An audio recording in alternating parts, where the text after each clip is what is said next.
Welcome to the Lock Shop with Nielson and Hustler, powered by Coolbet Canada.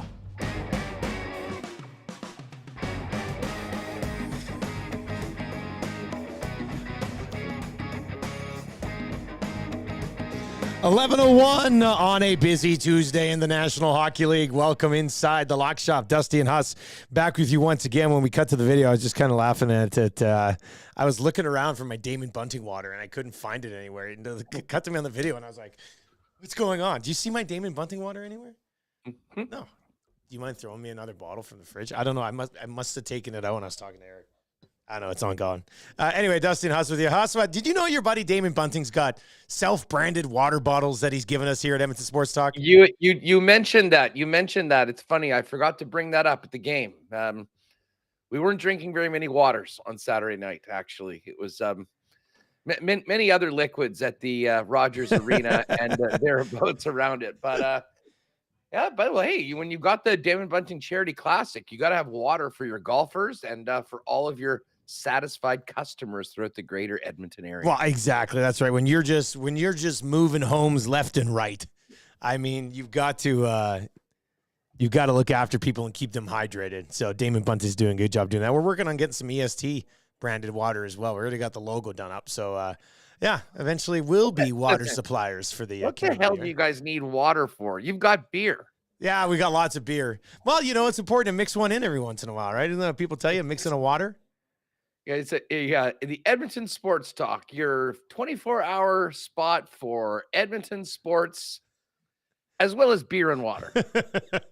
Pretty much. All right, we got a lot of different things to get to today. Obviously, it's a huge, huge day in the National Hockey League. We've got 16 games on the slate. We'll certainly get into that. I see everybody already over in the nasty chat. Let's go. Give us a 2-game two or three gamer. I've got a 3-gamer that I like. I've got an Oilers ride with Dusty, sort of EST exclusive that I want the boys to put together. I've got a 4-player point parlay that we can get to as well. So yeah, we've got lots to break down today, Hus. But first of all, I mean, we'll get to the hockey discussion. Obviously, double 3A on the nasty chat. EST hydration station. I like that. That sounds real nice. I do like that. Hus, let's go back. Nice job with the Vikings. You had them covering. Not only did they cover, they pull off the outright win. Kirk Cousins now's delivered. The Lock Shop partner parlay hits yesterday because you love the Kittle stuff. And then we threw in the Addison stuff, and then I hummed and hawed on where else to go on that third pick. And then eventually I settled on a Kirk Cousins primetime pick. And sure enough, he delivers early. It was at that point, Hus, that I knew Kittle and Addison were going to deliver for us. It was, and the funny thing was, like, that was a 50-50 ball that Addison, that, you know, he lost in the kind of the battle. And then the same damn thing happened with 16 seconds left in the first half. And Addison got the ball and ended up going 60 yards for a touchdown. That, to me, was the play of the game. That was why the Vikings won that football game. And, hey, shout out in the chat to Trevor Kirk and Marshall Caron. Skull Vikings is right. Dude, listen, we'll get to the betting part of it in a minute. That is such a massive win for Minnesota. Yeah, it is. Like, we've been looking at their schedule, and you knew that they were 1-3. They had to play the Chiefs. They were going to 1-4. Then they had the Vikings, then they had Bears. They got their win. And then you knew that the Niners were waiting for them. But after, assuming they were going to be 2-5, the schedule really lightened up after this Monday nighter. So for them to win their second in a row, who, by the way, they now have the longest winning streak in the NFC at 2. It's supposed to show you what's happened as of late. If you're a Vikes fan right now, and there's a lot of them around where I'm at, you got to be feeling pretty good because Detroit came back to earth with a thud this week. They've still got 2 head-to-head games. Yeah. And they did that without Justin Jefferson. Let's not forget about that. Maybe the best story about this was the emergence of Jordan Addison. And yes, he was a big part of the partner parlay. Yes, he was. Then the over 4.5 receptions, which cashed easily. But the way he left the game, and I thought he had turf toe or something like that, and he wasn't coming back. Apparently it was cramps. Came back when they needed him. And any Viking fans out there, if you go to the Vikes Twitter feed, They've got the post-game speech from KOC giving out the game balls afterwards. It's pretty good. It's some very, very good locker room content. The Vikes have done a great job on that all year long. So shout out to the Purple. Skull Vikes 3-4 right now. And yeah, that played into a great, great night. I mean, I had the Vikes +7. I had Addison over 4.5 catches, Kittle over 4.5 catches. The only thing that didn't come in last night actually was the Kittle touchdown. Yeah. And we'll get to baseball in a minute. I was on the Astros, and that one wasn't even close. We were kind of all fired up to be watching both games, and that one just got more and more out of hand as the night went on. Kind of a stunning way. I don't know if you caught very much of that game. The Astros had big opportunities to plate runs in the first 3 innings, hit into a double play. Just basically, when you're getting those amount of guys on and to only played a couple runs, when you've given up what they did at the start, they didn't have much room for error, and Texas made them pay. Pat Gregoire is in the nasty chat here. Says, you settled. The pick was my pick. I thought we were throwing things around, Patty, if I remember correctly at the end of the show. I mean, maybe I don't.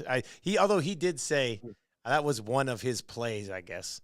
And then we hum and hawed on it, and maybe I just said we'll go with your pick, or maybe he said, let's go with this and throw it in. Guys, it doesn't really matter. They we all hit came through. We hit it. However you want. Plus 345. Shout out to the Lock Shoppers. And that one was, and as far as they go, one of the easier caches. I do believe I was tweeting out the victory lap 1 minute into the fourth quarter. Oh, yeah, that was nice. Wasn't a lot of stress at all about it. And awesome game, too. Now, here's the question that you'll be hearing on all these sports talk radio shows around North America. Has Brock Purdy been exposed? Did the clock just strike 12 for the Cinderella story of the San Francisco 49ers quarterback? It depends on what you thought he was, I guess. I mean, at some point when he was, for some reason, flirting into an MVP conversation with Christian McCaffrey clearly being the MVP of that football team, I mean, if you bought into that then sure, have at it. I didn't. Like Purdy, I think last week on the show, I kind of laid it out. To me, he's a system quarterback that just happens to be in an awesome system right now. And I don't want to take anything away from him. There's a lot of quarterbacks that couldn't handle that offense with the San Francisco 49ers. But at the same time, I don't think we had to look at this guy as an MVP contender that's fallen off the cliff. I mean, he might be a guy who had a nice start and has just settled back into who he is. Yeah, well, I mean, listen, there's so much on his shoulder, and he's still rehabbing from that injury at the end of last season. But anyways, for everyone that thought that the Niners were just going to roll throughout the season, big weekend for Philly. I mean, they get that win against Miami, and now kind of get that win back. Just looking over Coolbet right now. Hopefully later on today or tomorrow, we'll get updated MVP. I would love to see where the MVP odds are right now, because I think Purdy's taken a big hit. Mahomes will be the favorite right now, I imagine. I was looking at another book. They had him. Hurts has got to be right there too, though. Yeah, Hurts was like 5 or 6 to 1, I think, which is funny because Hurts hasn't been as good as he was last year. I don't think. I mean, Philly sort of won these games, but there hasn't been. Listen, he looked really good on Sunday, but he's had a few picks that have been a little iffy. I don't know. I'd love to know where McCaffrey's at right now, because he's now 16 straight games with a touchdown, got 2 last night. He is the offensive catalyst for that Niners team. But I'll tell you what, you know who they missed last night? Deebo Samuel. The blocking of Deebo is so underrated. He's good at that, right. People don't think about that. We're all in fantasy leagues. Well, did he catch the ball? How many catches? How many targets? The physicality of Deebo is a big part of that running game. And you saw in the first half when the Vikes were really getting off the ball on the line of scrimmage and handling McCaffrey for the most part from a rushing standpoint. They missed Deebo in a big way last night. But right now they do have Coach of the Year. And it's a tie right now in odds. Mike McDaniel and Dan Campbell both at 4 to 1. Don't sleep on D'Amico Ryans though with the Houston Texans. He's at 6 to 1 right now. Shanahan 9. Like Andy Reid's not even in the top 1, 2, 3, 4. Not even in the top 10 options. but that's the old story. When you set the bar so high and have great teams, you don't really get considered for coaching. But Andy's doing a hell of a job right now. Let's get to a couple of messages here. Of course, you can text us anytime. 780-218-9999 if you're listening live at edmontonsportstalk.com. Big Maple is in on the Nasty Chat too. It says, if we want to get real technical, I suggested the Cousins INT before anyone yesterday. So everybody's trying to take credit for this Kirk Cousins interception. But the bottom line is, once again, boys, we got it done. We hit the partner parlay. Everybody cashes. Everybody is happy, and everybody's got a little bit of a bankroll to throw into a Super Tuesday in the National Hockey League, right? Well, and I will throw out that was by far the most fortunate part of the parlay to come in. I mean, that wasn't a terribly thrown football for a pick. Yeah. And other than that, Cousins was absolutely nails, as was he was outstanding. Even under pressure, he was making plays, man. He was slinging it out on third down. I think he ended up being 9 of 11 on third down, if I'm not mistaken. I know it was 8 for 10, and then they got that last one. It was just phenomenal. I thought that was the game of the year for Kirk, and I tell you what, that's a real building spot for that team moving forward. Threw almost 50 times, was not sacked. The O-line got a game ball from KOC in that bit on the Vikings afterwards. So, a great way to finish up back-to-back parlays, cashing Sunday and Monday. After last week with the daily picks, we're in a good spot coming into this big one. And hey, by the way, just before we get to the hockey, because I know that's going to NBA opening night tonight. It opens up tonight, baby. And game 7, Phillies D-backs, because Arizona got it done in Philly last night. You're on the Phillies tonight, though, eh? I was on the Phillies yesterday, so I don't know what to make of it here. Like, to me, they got to get it done this time. I mean, kudos to the Diamondbacks. Pretty incredible what they've done. I think going into that spot in Philly last night with the way that crowd was, that's a big-time win, and they obviously had a nice start to that ball game. But Phillies minus 164 on the money line tonight, minus 1.5 at plus 123 if you want to get in on the run line. Or, Hus, are you considering the plus 145 on the D-backs here in a Game 7? Listen, I'll be honest. I haven't watched a lot of this series. I mean, I've kind of been going back and forth, and when the Phillies are hitting all these homers, I've sort of tuned in. I was way more into that Astros-Rangers series, partly because of when these games have been on and what this is going up against. I mean, you got Suarez on the hill. He's got a .64 ERA, a team with a lot more playoff experience against a team that I don't want to say is just happy to be there, because they clearly aren't. I mean, the way they played last night. But I think I'd have to lean Phillies. And I guess at that number, and you might just see if they can bring the big bats out and run away with it. Maybe hit the Phillies run line on that one. But I think the majority of my wagers and focus is going to be on 16 games in the National Hockey League tonight. That certainly will. That's what we will get into. I saw Pubs Cheaterson just texted in at 780-218-9999 with a screen cap of a money line win on the Minnesota Vikings last night. Yeah. So, all right, celebrate your victories, my man. Celebrate your victories. The 2 games tonight in the NBA. We are having a watch party tonight at Boston Pizza in Capilano here in Edmonton. Tommy's doing pre and post right in the lounge, and we're going to be watching. But the hockey game doesn't start. Now, there's hockey games every 15 minutes. We'll get into that. But the hockey game doesn't start till 7. The Lakers and Denver Nuggets play at 5:30 tonight, Hus. So I'm going to Boston Pizza for a full-blown first half Lakers LeBron James watch party tonight. I can't wait. It's going to be outstanding. We'll lay the points with the Nuggets. Okay, let's get to the hockey. They're going to raise a banner tonight right in front of the Lakers. Hey, listen, I know you're a big LeBron guy. I got tons of respect for him, but there's a new number 1 player in the league, and he don't play on the Lakers. No, it's Jokic. But in year 21, LeBron is still a top 10, top 12 guy, which is insane. Yeah. That's insane. But Jokic is a freak. Probably should have won. Nothing against Joel Embiid. Probably should have had the MVP last year be 3 in a row. Like, it's just... It was much like if Zach Caleros doesn't win this year. Well, it might be ironically because his teammate Brady Oliveira is having such a monster season, needs 20 yards for 2,000 combined. But I think there was a little bit of, there absolutely was. There was Denver and Jokic fatigue, and everyone, all the talking heads were trying to find a way or a reason to give it to somebody else. Come playoff time, everybody saw who the real MVP is of the NBA right now, and it ain't Joel Embiid. I might be wrong, but I'm not sure they've given out 3 straight MVPs since Jordan did it, and they probably don't want to do it because then it would hamper Jordan's legacy. So that's probably what it is.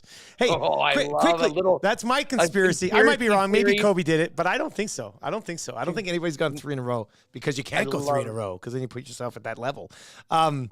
Hey, I love Jordan conspiracy theories from LeBron guys. Don't get me started. It's opening night of the NBA. I could do 9 hours on this today. I could have sat here I could have done all 7 hours today from 6 until 1 just talking GOAT debate. But we don't need to do it right now. I do quickly on the CFL because I just got off a CFL conference call with our TSN staff and we were talking about some stuff on there. And an interesting debate came up. We're going to get into a lot of the award debates on the broadcast this week just because the games, I think we're going to get some entertaining games, but they don't necessarily mean much. Top Canadian this year.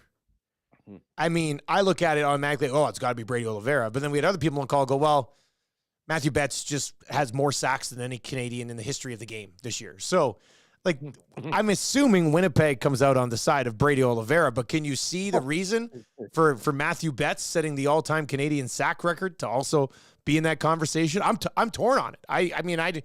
They both deserve it. They both deserve it for the seasons that they've had. Yeah, I don't think there's any doubt that, well, put it this way, is Betts going to be the nominee for the most outstanding player for BC, do you think? I think there's a good chance that he could. I mean, they'll probably go VA, but I think you could make a better case for a guy who's no Canadian has ever had more sacks in a season than him.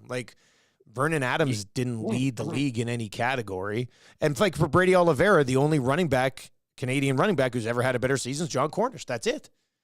So it's rarefied air for these two guys, right? So I mean, Betts had that great start to the season, and he had 10-6 or whatever. Yeah, feasted on some pretty weak teams, but hey, you've got to get it done. I mean, period. That's what it is. I mean, they were getting the wins. He was putting up the sacks, and he's had it. I mean, in a league like this, listen.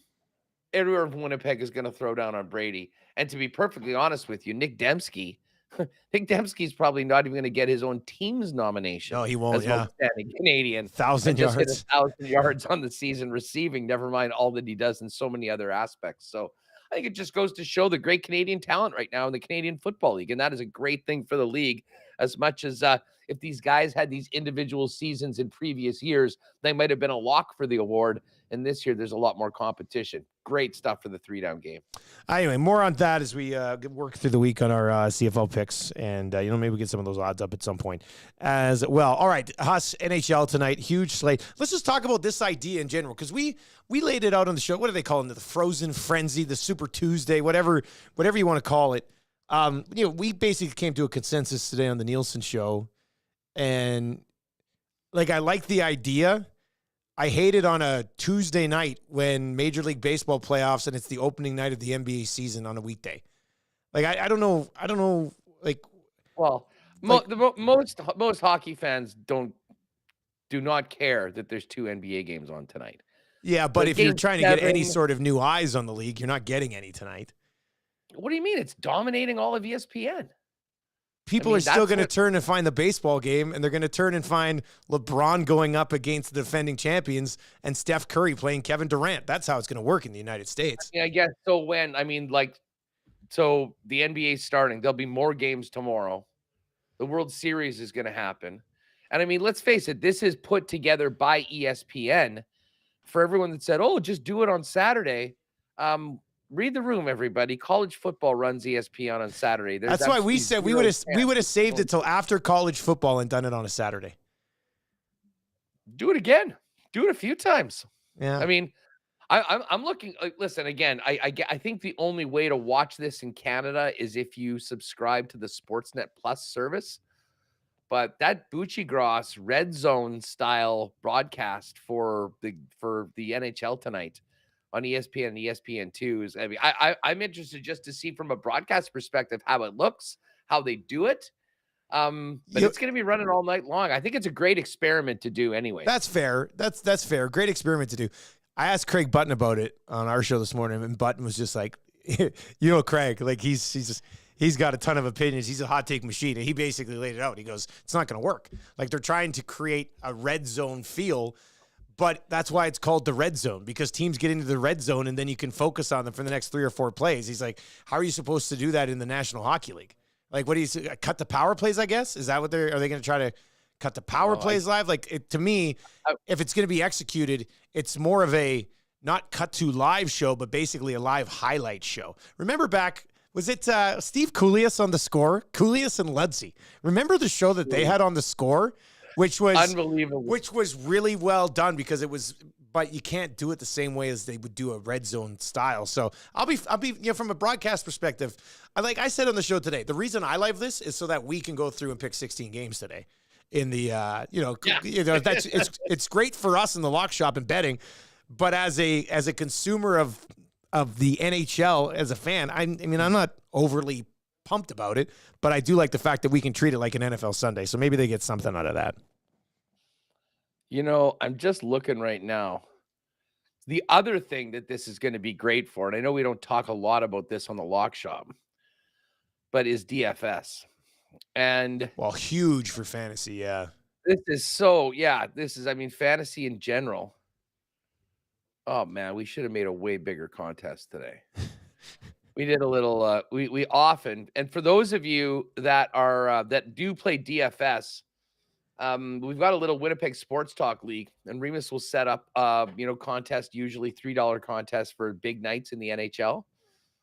So fire me a tweet or an X post if you want an invite to it with your DraftKings handle. And there's any Edmonton ESTers that would like to jump in on with us, we'll make sure you get invites, and then you can see those in a bit. But I mean, between DFS, fantasy, and then a couple big games. I mean, I'll tell you what, and we can get into this right now. I mean, may as well hit your team before we've got the Jets and Blues. That Jets huge favorite tonight. I'm kind of blown away. I was going to bring that up with you, because I looked at it, I was like, wow, the Jets are a big time favorite tonight. That caught me a little bit off guard. What are they, like -1? Yeah, -193. Has St. Louis been god awful to start the year? Well, they're 2-1-1. I haven't followed the Blues at all. They've been, let's just do a quick rundown. They beat Pittsburgh 4-2. They lost 6-2 at home to the Coyotes. They had a 2-1 win in Seattle, and they lost 2-1. So this is only their second road game of the year. They got 2 of 3 at home on a 3-game homestand. Like, I think certainly coming into this season, the thoughts were that they would be probably on the outside looking in, but there's always teams that make big boosts up. It's always fun, though. Binnington is such a basket case. Yeah, he is. Fans get on him, and he always seems like, that if he's losing his mind, you're in a great spot, and he's done that a few times against the Winnipeg Jets. But I'm going to be looking forward to that one tonight. I mean, Jet fans, WSTers, don't worry. I will not be picking the Jets tonight. This is when they seem to win. So I'm just got my own contribution to our community is to not be betting the Jets, to mush them at all. I've been doing very well on everything else. Although I did mention to live bet the Jets with 5 minutes left when that wave was starting on Saturday night, as I know has been discussed quite a bit. But this Edmonton-Minnesota game. Yeah. So the Oilers, I was looking they're +101, and I think the Wild are -118. Yeah, it's moved slightly since this morning, because the Oilers are like -103 this morning, I think. So small. Maybe I'll stick around and wait a little bit more, because I was hearing the rundown of the head-to-head matchup between these two teams, and it has not been kind to Edmonton, especially in Minnesota. And you put in all of those numbers, the way the Oilers have been playing, and now the fact that McDavid is out. I mean, to me, this is a really, really tough spot for the Oilers. And I'll be honest, I think based on all the prior history and the fact that 97 isn't in, -119 is a pretty nice number on the Minnesota Wild in this head-to-head matchup, although I know a lot of Oilers fans probably won't want to hear that. I'm staying away from the Oilers' money line tonight. Like, it'll be funny with our watch party tonight, because if they're winning, the place is going to be loving it. But if they lose, the post-game show is going to be straight fire after, and everybody's going to be angry. So we'll see how this one plays out. The Oilers do not have a good record against the Minnesota Wild. I think the play here, and it was our cool bet hotline of the day today, I think the play here is the under 6.5 goals in this game. The Oilers do not have a goal in the third period so far this season. They've been struggling mightily to produce 5-on-5. Obviously, not having Connor McDavid has led to a line juggling again. This one at least forced upon him by Jay Woodcroft. And how about this for a top line tonight for the Edmonton Oilers? Now, I do have a little Edmonton sports talk sort of parlay ride with dust that I'll put together for this game, and I'll pass it along to Patty and the boys here right away. But Draisaitl between Evander Kane and Matthias Janmark getting the bump up onto the top line, which has people rather angry, and we will discuss on two guys and a goalie. Angry, not excited. Well, they bumped him up last game, and he was horrible against the Jets. He was god awful. People thought maybe this would be a chance you roll out your former first overall pick, Dylan Holloway, who's actually looked better in the bottom six than Janmark had looked in the bottom six so far, and has a higher end upside offensively. But they're going to keep Holloway down on the third line with McLeod and Brown, and then Nugent Hopkins will set Hyman and Fogle. So after that last game, people were like, man, Matthias Janmark can never be on the second line again. And then Jay Woodcroft heard and decided to promote him to the first line instead. So we'll see what happens from that game. I think the play is the under 6.5. Jack Campbell has been the better of the two goalies so far. Campbell's actually, I think, looked pretty decent so far. So I expect a pretty decent game from him. And I would think the Oilers try to tighten things up a little bit without Connor McDavid. So I like the under 6.5. And then the other two player props that I'm going to throw in here, and these will be on an Oilers side of things to kind of put a spin on it here. Under 6.5 goals and Evander Kane point at -125. He's going to be on the top unit power play. He's the guy who gets to ride shotgun with Leon Draisaitl. He's got to back it up today. Exactly. He's got to back it up right after that interview in between periods on Saturday There's night. something to prove here with Evander Kane. So I'll take an Evander Kane point at -125, the under 6.5 in the game.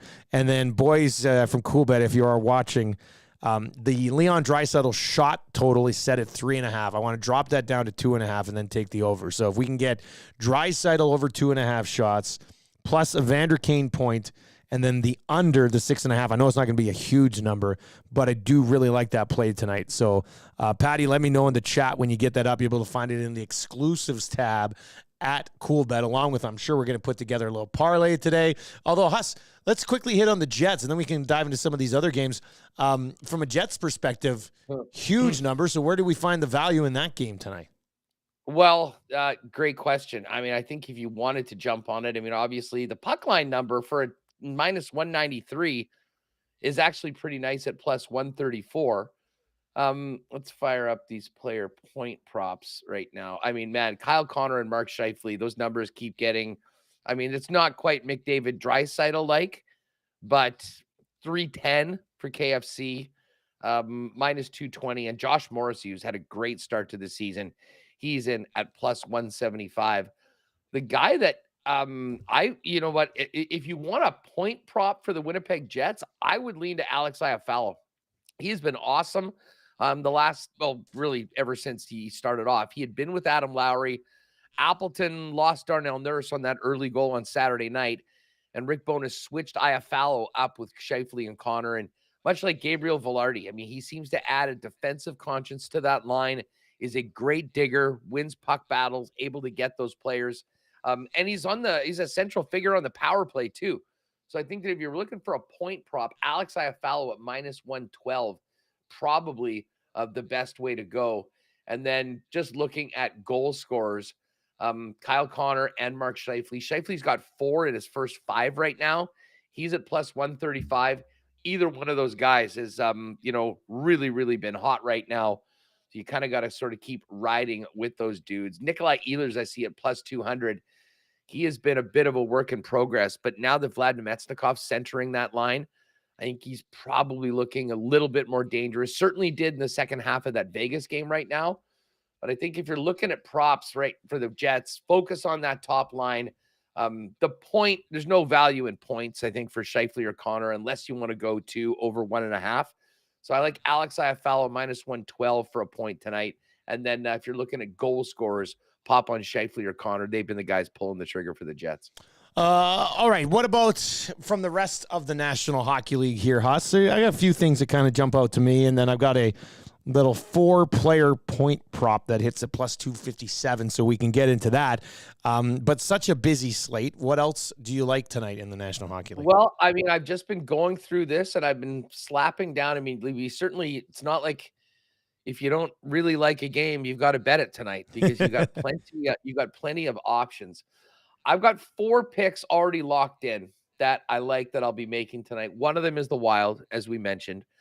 So I mean, we can keep that out of any parlays because I know there'll be a lot of people that won't want to bet against the Oilers. I love Jersey on the puck line tonight at at plus 107. Getting plus money on Jersey. This is a team that can score. Montreal is one of 2 teams playing on the second end of back-to-back nights. They played Buffalo last night, did have a nice win. But I think this is a perfect spot for Jersey to sort of flex. They're in another league, if you ask me, than the Montreal Canadiens. You add in the scheduling, the hype around this night, and I think a guy like Jack Hughes will be cognizant that this might be a good way to help out, not only his team but any MVP aspirations he might have. Of course, this is the night that McDavid's out, right when the NHL is trying to focus on everything. But I do like plus 107 for Jersey at minus 1.5.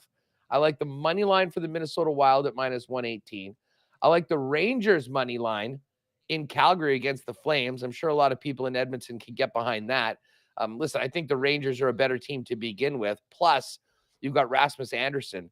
That now actually, is he out for sure tonight? I know he's appealing his suspension. I'm not sure on the ruling on the appeal. Let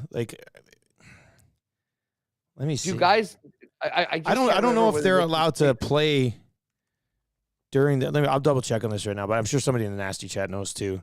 I usually don't keep an update on Calgary Flames happenings, so let me take a peek. So Derek Wills, who's their play-by-play man for Sportsnet Radio, that has not yet been canceled in Calgary, but probably will at some point. While waiting for a decision from Gary Bettman on his appeal, Rasmus Anderson is on the ice for the Flames morning skate.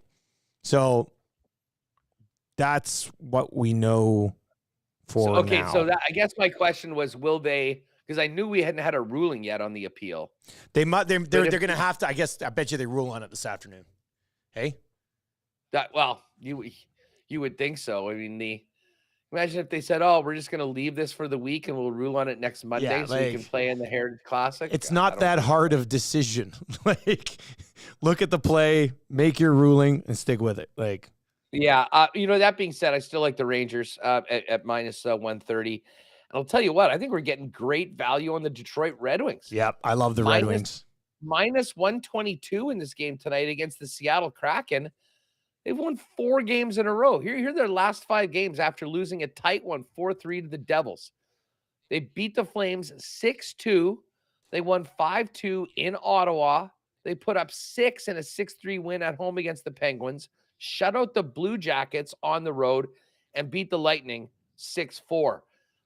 Listen, they're not going to win every single game, and the Jets are there on Thursday. So hopefully they'll maybe be able to be the team that can break the streak right now. But when you think about Seattle and look at where they are right now, they've got 1 win on the season. They beat the Hurricanes in a wild one 6-4. They're just coming off a 4-1 loss. They're starting off a road trip. They're 1-5 on the season, or 1-4-1, I should say, and right down near the Pacific Division. So this one, at least by the standings and what we've seen so far, a bit of a mismatch. I love Detroit to keep rolling, and I think that might be the best value play on the board based on what we've seen so far. Maybe to the point it seems a little fishy, to be honest, but I'm going to be on Detroit at minus 122. You hit a couple of games I like. Detroit was right at the top of my list. If we're building obviously we're building a partner parlay today with all these games on board. The 2 games that you mentioned, I had on one that I was already kind of working on. One is Detroit straight up on that money line at minus 125. I had New Jersey in regulation at minus 143, but you seem pretty confident that you like them on the puck line, which does improve quite a value there. The other one that I really like is the Los Angeles Kings in regulation minus 110 tonight against the Arizona Coyotes, which I think is the Coyotes do look better than last year, but the Kings in regulation at minus 110 tonight, I think is pretty nice value as well. And then I do have some What is player props to get to, but what are you looking up, Hus?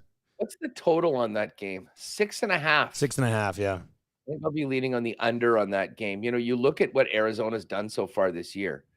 They beat the Ducks 2-1, big 6-2 win in St. Louis.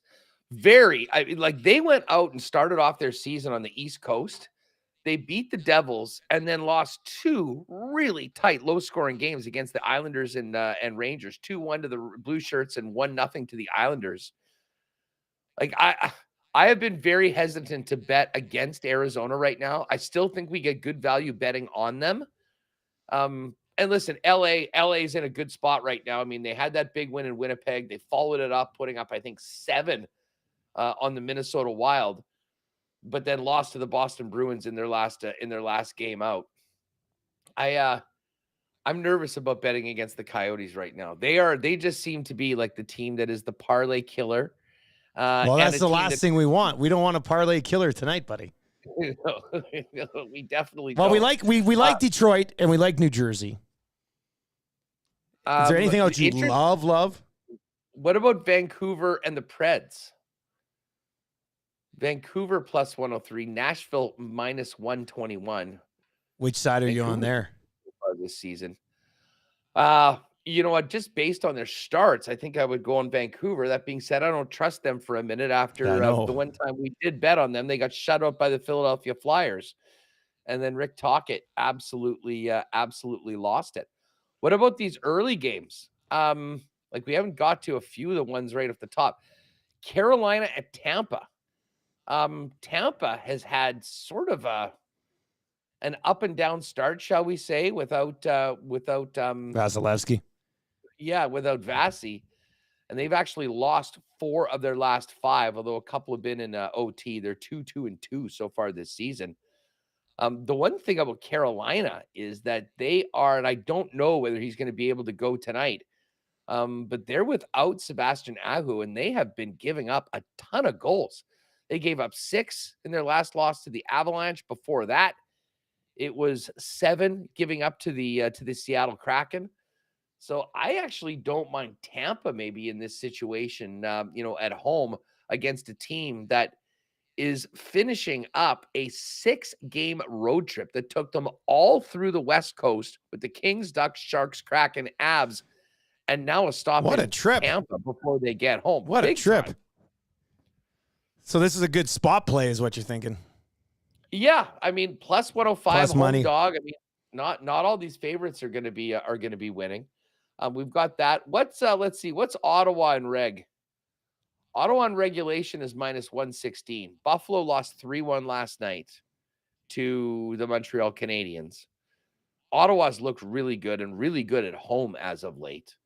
Like Ottawa at minus 181. I don't know if it's worth it to throw that on.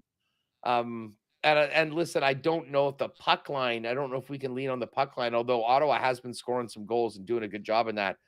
I think I'd be worried about throwing that in, though. If we did like Ottawa in that, I'd think probably the minus 116 in reg. And I'll tell you what, speaking of another team in reg that I wouldn't mind, minus 106 on the Leafs against the Washington Capitals.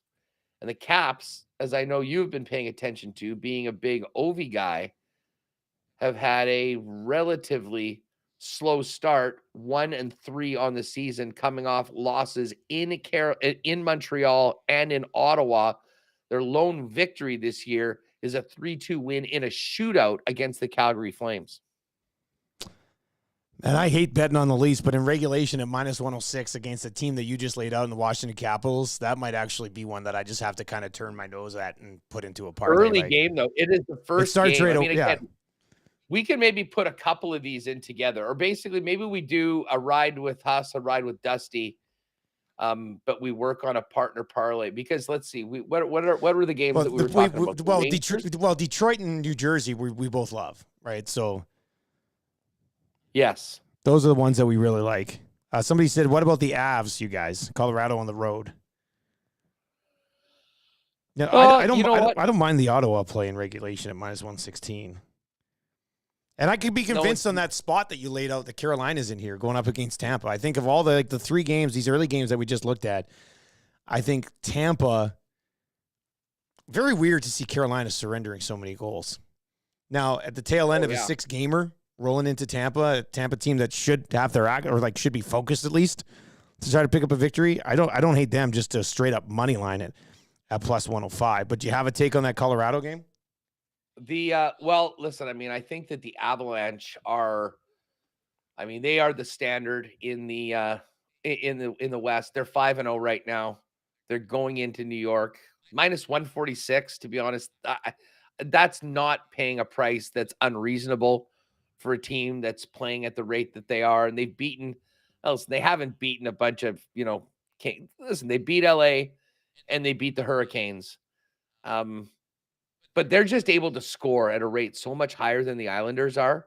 Like, I think they're going to get theirs, and the Islanders have a tough time scoring. I actually do like Colorado in this one. And minus 146 is a number that I swallow that into a parlay. Yeah. Like, if we're doing it, I'm just trying to figure out the times of all these games, like where we're at. Like, if we didn't take, if we waited until, so the Lightning game is a 6:00 start here. So 5:00 out in Edmonton. Are you thinking early parlay, late parlay? Yeah, well, I'm just thinking, like, the one thing about that Leaf game is if we get it up, I mean, it's off at 4:00 here, I think. Yeah. And I think it's 5:00 there, 4:00 where I'm at. Yeah. So a lot of people might not even see that before it gets up. That being said, everyone that's with us here in the lock shop will be on it. But do we want to go Devils in reg, or do we want to go Devil? It's plus 107 on the puck line. It's minus 143 on the in regulation, because I was looking at that a little bit earlier. And then Detroit is at 722.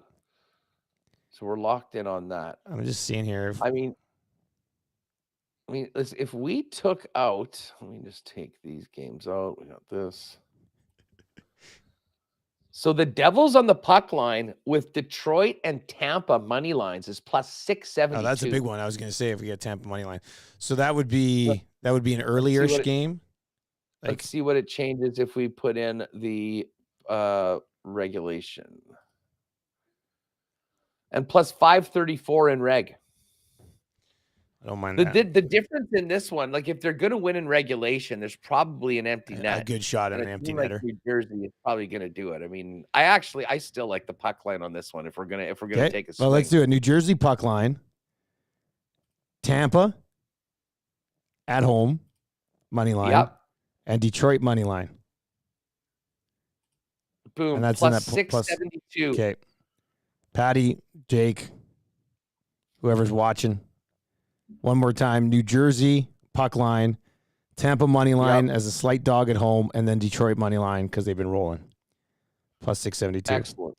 So that'll pop up in the exclusives here at some point as well. Mark's on there and says Devils puck line for sure.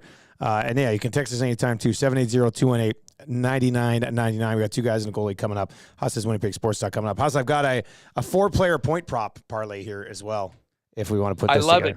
You throw that one out, and then I'm going to have another 3-gamer to ride with Hus on games that we did not touch for the partner. Beautiful. Parlay. All right, so this is pretty basic. I've actually played this myself. Look, the NHL, ESPN's putting the NHL in the spotlight tonight.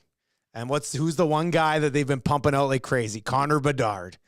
Connor Bedard point tonight is just minus 113 for a point tonight for Connor Bedard. I got to double check that. I wrote it down in my notes. It just seems too juicy. But your point. Let me see. Connor Bedard point. Where's Chicago? Minus 123. Yeah, minus 123. I had it minus 113. Maybe it's moved a little bit since an hour ago. So Connor Bedard at minus 123. I've already played that solo. And then I decided to throw the Bedard point in with a pretty heavy hitters list here. It's plus 257 when it's all said and done. Jack Hughes point tonight. Connor Bedard point tonight. Leon Draisaitl point tonight. Nathan McKinnon point tonight. That's it. You need those 4 guys to get at least 1 point tonight. Plus 257 if you want to ride with me on that one tonight. I just think Bedard, special players do special things and special moments, and 1 point in a game isn't a special thing. That's just should be required by him. The Bruins should be contacted by ESPN to be like, hey, let Bedard score tonight. We need it to continue to pump him out in front of the league. So I do like the Bedard one. And then the other ones are, I mean, these are 3 of the top 5 offensive players in the league in Draisaitl, McKinnon, and Hughes. So I like that one tonight at plus 257. And I've got a 3-gamer that we'll throw this up in a ride with Hus. We had a nice little ride with Hus winner on Sunday on the football. Let's see if we can get a hockey one here. We're going to take the Rangers in Calgary over the Flames, money line minus 130. We'll take the Wild minus 118 against the Oilers, money line. We'll take the Avalanche money line at minus 146. So right there, that is at plus 451. I wouldn't be surprised if the boys book it at about 5-1, which would be very nice. And if you do want to get a little more aggressive, I mean, I'm going to leave it to those 3 picks when it comes to the ride with Hus. But we haven't talked about the Boston Bruins. It is absolutely incredible what this team has done with all of the offseason turmoil, loss of Bergeron, loss of Krejci. They picked up right where they left off in the regular season, and that's beating everybody. They're undefeated right now. They're in Chicago to take on the Blackhawks and Connor Bedard. Taylor Hall's out. I don't mind the Bruins puck line. And if you are so inclined, and maybe you want to take out, maybe you're an Oiler fan and you don't want to have Minnesota in on it, take that one out and throw the Bruins puck line, which is plus 118 at minus 1.5. If you put those 4 together on, it's 11-1. And if you do, again, don't want to bet against your own team for you folks in Edmonton, if you want to take out the Wild and throw the Bruins at minus 1.5 on, it comes out to plus 550. So lots of options tonight for our parlays. We'll probably hit a bunch of these games individually. I don't know what's going on with the baseball, though. I think, if anything, might take a swing at the Phillies run line. And did you mean to say take a swing? Was that a hilarious pun, or was that just something that came out? No, that just came out. Sometimes my brain is ahead of even what I know that's going on. Patty, I see you're watching. I got another one for you, a little 3-gamer here. Florida in regulation at home against San Jose. And then I know Hus is against betting the Coyotes right now. I'm not. I'm going to take the Kings in this little ride with Dust, just on the money line. And then we talked about that Ottawa-Buffalo game. I'm going to go Ottawa money line as well. So it's pretty basic. It's plus 304. Panthers in regulation, Kings and Sens money line, both of them at home, going up against Buffalo, who played last night, and then the Coyotes. That's plus 304 if you want to hop on that one. And Patty, if you want to throw something together, that can kind of be a ride with Dust. Forward tonight, Panthers in reg, Kings, and Ottawa Senators. That Panthers in reg is a great one, too. I'll admit, I kind of just glossed over that game.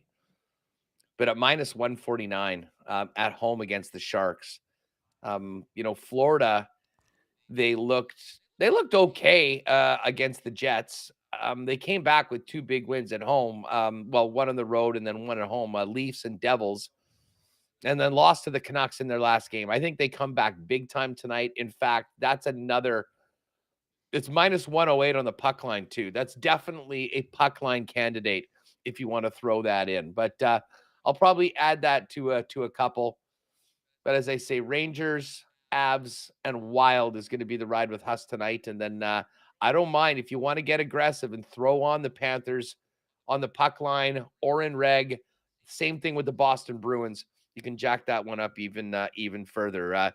Have a good time tonight at BP with the gang. Should be good. We're having a good crew out there. Also, one last shout out before we wrap the lock shop today to Terry Jones, legendary columnist Terry Jones, tweeting out a 16-game parlay for tonight. He basically, I saw it early this morning. It's like, here's my 16-game parlay tonight. And I think we can only do a 15-gamer cool bet. So I put a sprinkle on 15 of his games just in case it hits. I think I put $2 on it or something tonight. So we'll see if that, like, you can't see somebody throw out a 16 or 15 gamer and then not get it just in case somehow it miraculously hits.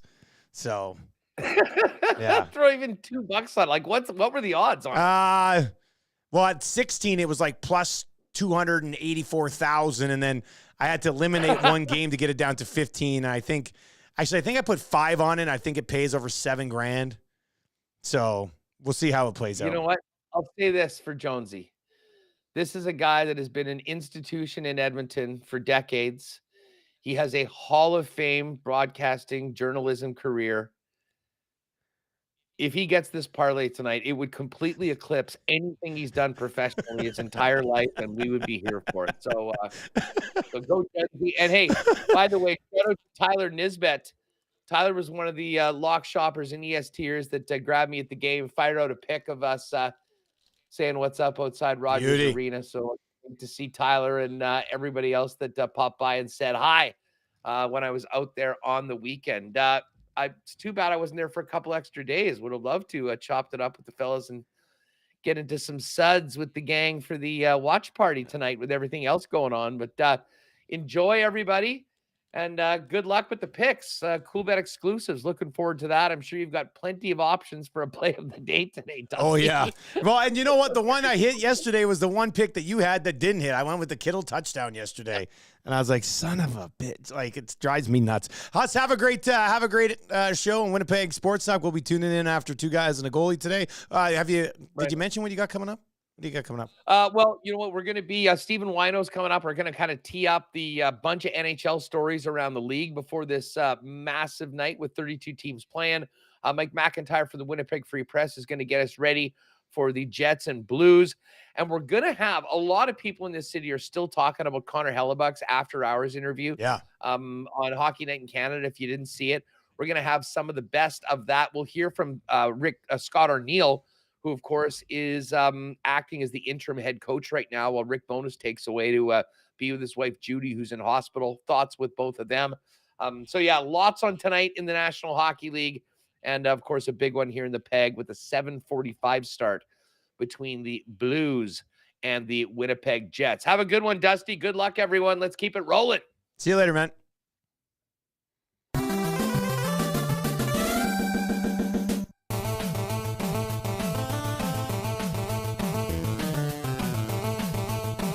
All right, let's go. Fantasy Football 5. Nasty Shack continues. Joe says, got to see Dusty live on the air when it was just in the ECS. Oh, was that Belineski that popped his head in here?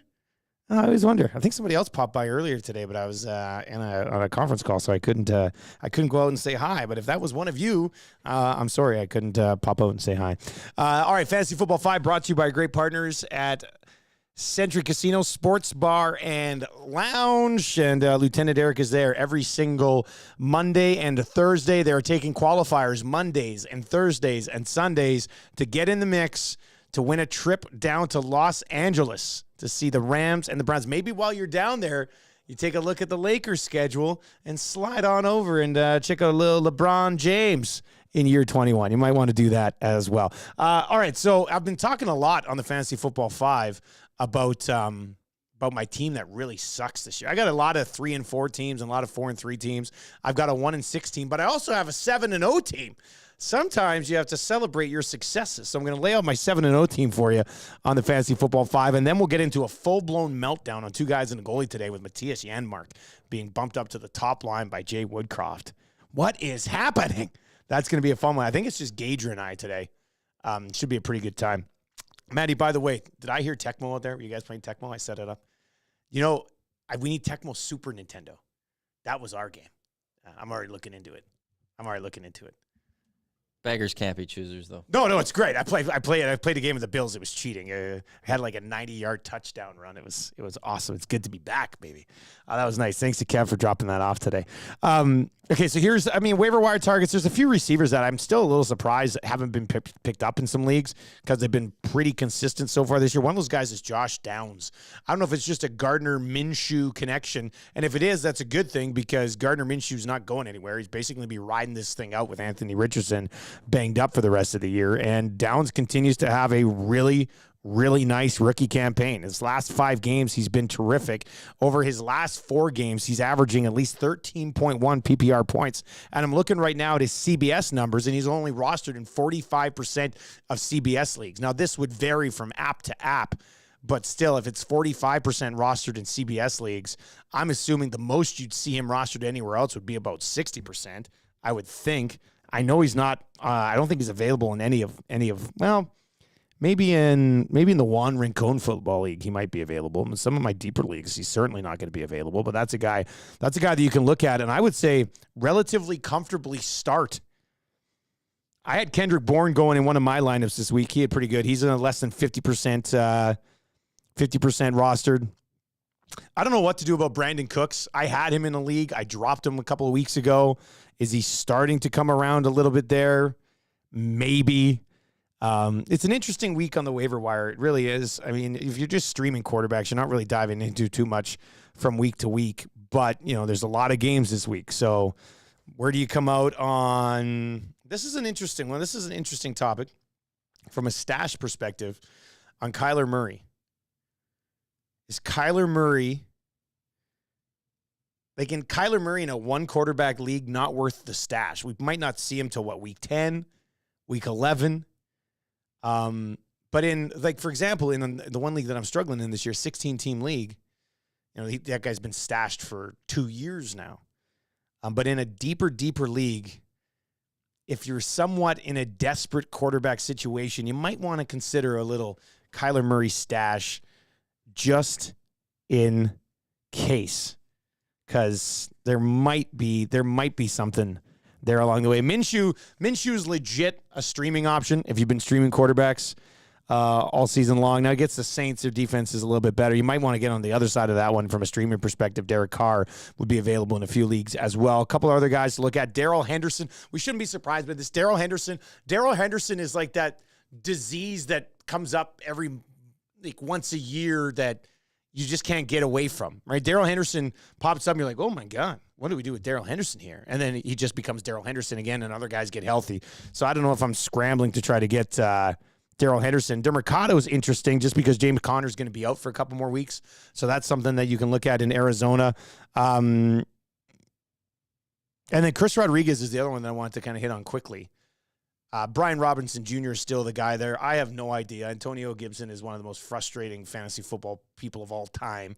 But Chris Rodriguez led that team in rushing on 7 carries for 31 yards against the Giants. So it was not like, whoa, look at this. It's super impressive. But it's like, why is Chris Rodriguez getting 7 carries in a Washington backfield that has Brian Robinson Jr. and Antonio Gibson? So they either like him or they're not happy with the other guys. I don't know where this goes. But, for example, if Brian Robinson Jr. gets injured, Chris Rodriguez is a guy that you might want to look at as well. I did say I was going to get to my team that's 7-0. I'm going to say because I don't know if I'll be able to do this when they're 8-0. So this is a dynasty league, 16-team dynasty league, and I am 7-0. This is and it's a super flex league. I only have 2 quarterbacks, and Aaron Rodgers has been out, and I'm still 7-0. So I've been rolling, and I've been trying to trade for a quarterback. Nobody's going to trade me a quarterback, but I've been rolling all year in a super flex league with Jalen Hurts as my only quarterback, and I'm still 7-0. Here's the lineup that I dressed this week to win my matchup 176-105. Just a bare butt spanking of the Flash in our Marvel versus DC Dynasty League. The Men of Steel are 7-0. Raheem Mostert didn't even have a good week. Stephon Diggs, Keenan Allen, Travis Kelce, and this is deep. Like we have, let me lay this out for you. 2 super flex spots, 4 flex spots, a tight end spot, a running back spot, and 2 wide receiver spots. So Mostert in the running back spot, Diggs and Keenan Allen, Travis Kelce at tight end. Then my 4 flex spots were Marquise Brown, Christian Kirk, Cortland Sutton. I started Samaje Perine this week because I'm dealing with some injuries. And then Jalen Hurts. And then in the other super flex spot, I started Kendrick Bourne. And he caught 6 of 7 for 63 yards and a touchdown for 15.3 points. I also have Miles Sanders, who's hurt right now in that league. And not a ton else. I got Aaron Rodgers on the IR. But that team is 7-0. And it's not one of these 7-0 teams that's like not scoring points either. I think I have the most points scored in the league. I've scored 1,183 points. The next closest is 1,105. And on top of that, I still have my entire fab budget. But that's because it's a 16-team league with like crazy deep dynasty rosters. There's really nobody to claim. So I've got one team that absolutely blows this year, and then I've got another team that's looking like the greatest fantasy football team of all time. But I have to go and get another quarterback, and it's going to cost me basically all my picks in the future. But I'm okay with that. I tried to get Dak. They said no. I haven't tried to get Purdy. They said no. I tried to get Goff a couple of times. They said no. I sent out an offer last night that apparently has been rejected as well. What was the offer I sent out last night? That's probably not a great offer. Anyway, it got rejected as well. So I'm in the market for another quarterback. Ooh, here's a trade that just happened. Oh, this happened in the league a while ago. Jared Goff for Nick Chubb, Gardner Minshew, 2 seconds and a first. Dynasty fantasy football, man. It's a wild and crazy time. All right, that's going to do it for the Fantasy Football 5. If you ever have any waiver issues, trade suggestions, slide into my DMs on Twitter at NielsonTSN1260 for now. And I can get to some of those on this show. And, I can also get to some of them just in replies as well. Quickly, Trevor Kirk. I'm in a guillotine league. Man, I love guillotine leagues. I've only been in one, but it was really fun. Fab budget, Cooper Kupp, Metcalf, and Justin Jefferson are all hitting the wire. Rank who you would like rest of season.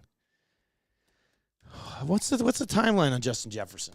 Do we know how long Jefferson's going to be out? I should know how long Jefferson's going to be out, but I don't. So I'd probably go Cooper Kupp, Justin Jefferson, DK Metcalf. But it's wild. The Guillotine League is really fun. I did a Guillotine League with a listener and a bunch of guys I didn't really know. I think a Guillotine League with a bunch of your really good buddies would be really fun. That'd be a good time. All right, speaking of really good buddies, Joaquin Gage is going to join us. We've got 2 guys in the goalie coming up. Cass is driving today to Saskatoon. He was going to join us while he was driving. And I said, Cass, you know what? Probably just focus on the road. Gager and I got this today because we're going to have about 60 minutes of just text messages and nasty chats about Matthias Janmark getting the look in the Oilers' top line with Leon Draisaitl and Evander Kane. So we got that coming up on 2 Guys in the Goalie Fantasy Football 5, brought to you by our great partners at Century Casino on Fort Road, the Sports Bar and Lounge. Join Eric there this Thursday for more NFL action, a chance to get into a draw for a trip to L.A. 2 Guys in the Goalie coming up. We'll set up the Oilers in the Wild. Don't go anywhere.